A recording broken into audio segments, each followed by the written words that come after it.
कहिए। क्या होगा अगर हम नजरअंदाज करते रहें किसी कारण से और कोई अनलॉक कर दे अपनी दिमागी क्षमता का 100%? दोस्तों, आप रोज YouTube पर कई वैल्यूएबल वीडियोस देखते होंगे, डिफरेंट सोर्सेज से इन्फॉर्मेशन भी कंज्यूम करते होंगे। लेकिन अगर हम आपसे पूछें कि इतनी सब इन्फॉर्मेशन और नॉलेज लेने के बाद भी क्या आप ट्रूली एक स्मार्ट पर्सन हो, क्या आपका माइंड अपने मैक्सिमम और बेस्ट लेवल पे है, तो आपका जवाब क्या होगा? अगर आपका जवाब ना है तो डोंट वरी, इस वीडियो के एंड तक आप हमारे बताए जाने वाले तरीकों की मदद से अपने ब्रेन के हाईएस्ट लेवल को छूना और स्मार्ट बनना गारंटेड सीख जाओगे। और स्मार्ट बनने में हम आपकी मदद करेंगे, जिसके लिए आपको सबसे पहले ये करना सीखना होगा, क्वेश्चन थिंग्स। दोस्तों, अधिकतर लोगों को जो चीजें जैसी दिखाई या बताई जाती हैं, वो उससे ही सच मान लेते हैं। वो उससे ज्यादा क्वेश्चन नहीं करते या उसके बारे में और ज्यादा तफ्तीश या रिसर्च नहीं करते। उन्हें लगता है व्हाट्सएप, इंस्टाग्राम या फेसबुक पर उन्होंने जो वायरल वीडियो और पोस्ट देखा है वो ही रियलिटी है या सच है, चाहे फिर वो चीज काफी एडिटेड हो या किसी पॉलिटिकल पार्टी या प्रोपेगेंडा का एक तरफा हिस्सा ही क्यों ना हो, या उनके बड़ों या टीचर्स ने जैसा बोला है वही शायद एग्जैक्ट सच होगा, या उन्हें जैसा लग रहा है वही सच है। जिससे होता यह है कि हम में से अधिकतर लोगों का सिर्फ एक ही पर्सपेक्टिव रह जाता है। हम डिफरेंट पर्सपेक्टिव से चीजों को देख नहीं पाते, अपनी प्रॉब्लम्स के स्मार्ट सॉल्यूशंस नहीं निकाल पाते या बाकियों से अलग नहीं सोच पाते। और जो लोग मेजॉरिटी लोगों से अलग और बेहतर सोच पाते हैं, उन्हीं लोगों को स्मार्ट कहा जाता है। अब ज्यादा सवाल खुद से या दूसरों से ना पूछने से लोगों को चीजें एग्जैक्टली क्लियर नहीं होती, जिससे उनके डिसीजंस कई बार गलत हो जाते हैं, क्योंकि उनके पास सही डिसीजन लेने के लिए इनफ नॉलेज नहीं होती। तो फिर वो स्मार्टली सोचेंगे कैसे और स्मार्ट डिसीजन कैसे लेंगे? फॉर एग्जाम्पल, क्लास में जो बच्चे टीचर से सबसे ज्यादा क्वेश्चन पूछते हैं वही अच्छे मार्क्स भी लाते हैं।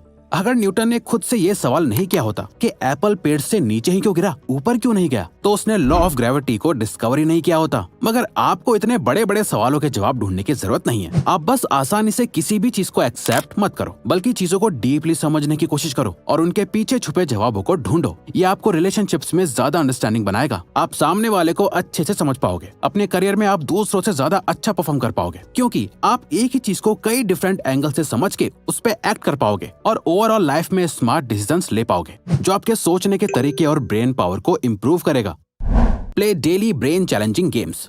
दोस्तों, एडिक्टिव और माइंडलेस गेम्स को खेलने से आपके ब्रेन में डोपामिन रिलीज होने की मात्रा बढ़ जाती है, जिससे आपका चीजों को याद रखने की पावर, मेंटल हेल्थ और फोकस सब खराब होने लगते हैं। लेकिन वहीं कुछ ऐसे गेम्स भी होते हैं जिन्हें खेलना न्यूरो साइंटिस्ट और साइकोलॉजिस्ट भी रेकमेंड करते हैं, जिनसे आपकी मेमोरी बूस्ट और थिंकिंग एबिलिटी स्मार्ट होती है। इनफैक्ट 2015 में Iran university of medical science द्वारा की गई एक रिसर्च में रिसर्चर्स ने चेस प्लेयर्स की मेमोरी को नॉन चेस प्लेयर्स की मेमोरी से कंपेयर करा, जिसमें उन्होंने देखा कि जो लोग चेस खेलते थे वो ज्यादा चीजें याद रख पाते थे। साथ ही फ्रंटियर्स ऑफ साइकोलॉजी की एक स्टडी के अकॉर्डिंग जब आप चेस खेलते हो तो आपकी दूसरों के नजरिए से सोचने की एबिलिटी भी इंक्रीज हो जाती है। अब यहाँ जरूरी नहीं है कि आप सिर्फ चेस ही खेलो, बल्कि ऐसे कई गेम्स होते हैं जो आपकी ब्रेन पावर बूस्ट करके आपको स्मार्ट बनाते हैं, जैसे कि games like sudoku, jigsaw puzzles, Monopoly, 2048, Lumosity, ब्रेनिटॉन, रिडल्स, स्क्रैबल एटसेट्रा। ये सभी डेली आपके न्यूरल पैटर्न्स को ट्रिगर करके चेंजेस करेंगे और वक्त के साथ आप और स्मार्टली चीजों को देख पाएंगे और प्रॉब्लम्स के सॉल्यूशंस ढूंढ पाएंगे।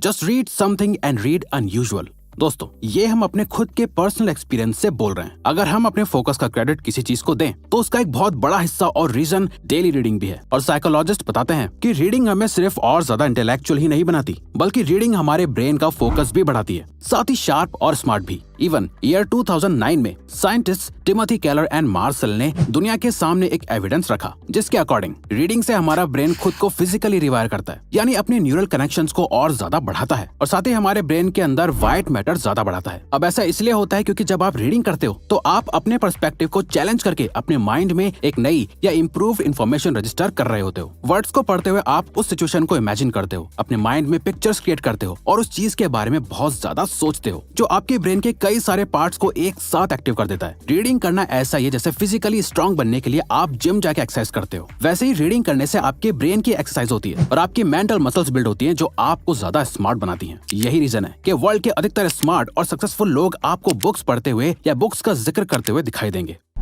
Constantly learn and try new things. दोस्तों, आप बच्चे से मैच्योर पर्सन में कैसे डेवलप हुए? आप स्कूल गए, आपने नई लैंग्वेजेस सीखी, नए सब्जेक्ट्स पढ़े, नई स्किल्स सीखी, उन चीजों के बारे में जाना जिनके बारे में आपने पहले कभी नहीं सुना था। Maths, physics, English, Hindi, art, sports, science, life, क्या क्या नहीं सीखा जो आपके ब्रेन के लिए कितना चैलेंजिंग था। पर इन सभी को सक्सेसफुली समझने के बाद ही आज आप समझदार बन पाए। तभी बोलते हैं कि एक एजुकेटेड और अनएजुकेटेड इंसान में काफी डिफरेंस होता है। लेकिन प्रॉब्लम तब आती है जब हम कुछ नया सीखना और अपने ब्रेन को चैलेंज करना ही छोड़ देते हैं, जबकि खुद को अपग्रेड करते रहना ही हमारा गोल होना चाहिए। जो लोग लाइफ लॉन्ग लर्नर होते हैं और कुछ न कुछ सीखते ही रहते हैं, वही आगे निकल जाते हैं, और जो खुद की कंडीशन से कॉम्प्रोमाइज कर लेते हैं वो बाकी की भीड़ का हिस्सा ही बन के रह जाते हैं। इसीलिए आपको लर्निंग के प्रोसेस को हमेशा कंटिन्यू रखना चाहिए। आपको कॉन्स्टेंटली नई नई चीजें सीखते रहना होगा, वो चाहे कोई नई स्किल हो, एक नई हॉबी डेवलप करना हो, नए लोगों से बात करना हो, या फिर एक नई लैंग्वेज सीखना। In fact psychological and cognitive sciences की एक स्टडी में ये देखा गया कि जो बच्चे एक से ज्यादा लैंग्वेज बोल पाते हैं वो बाकी के बच्चों से ज्यादा स्मार्ट होते हैं और बेटर सोच पाते हैं। इसीलिए अगर आप नई चीजें ट्राई करके अपने ब्रेन को चैलेंज करके स्मार्ट बनना चाहते हो तो स्टार्ट करने के लिए आप सबसे पहले इंग्लिश सीखने का ट्राई कर सकते हो। अब ज्यादातर लोगों को इंग्लिश समझ तो आती है, वो इंग्लिश पढ़ या लिख तो लेते हैं पर बोल नहीं पाते, और रैशनली लेस इमोशनली। दोस्तों, एक स्मार्ट पर्सन होने का मतलब ही ये है कि आपके साथ चाहे कितनी भी प्रॉब्लम्स हो, आप इमोशनली कैसा भी फील कर रहे हो, इन सब के बाद भी आप स्मार्ट डिसीजन ले पाओ। और इस स्किल को डेवलप करने का तरीका है अपनी डेली लाइफ के छोटे छोटे डिसीजंस पर फोकस करो और देखो कि आप इन्हें इमोशंस में आके ले रहे हो या रैशनली ले रहे हो। यहाँ आपको बहुत कुछ बड़ा करने की जरूरत नहीं है, बल्कि जब भी आप किसी काम को लेकर प्रोक्रेस्टिनेट यानी टालम टोली करो, या गुस्से में आके किसी से बात करो, या फिर मन के लालच में आके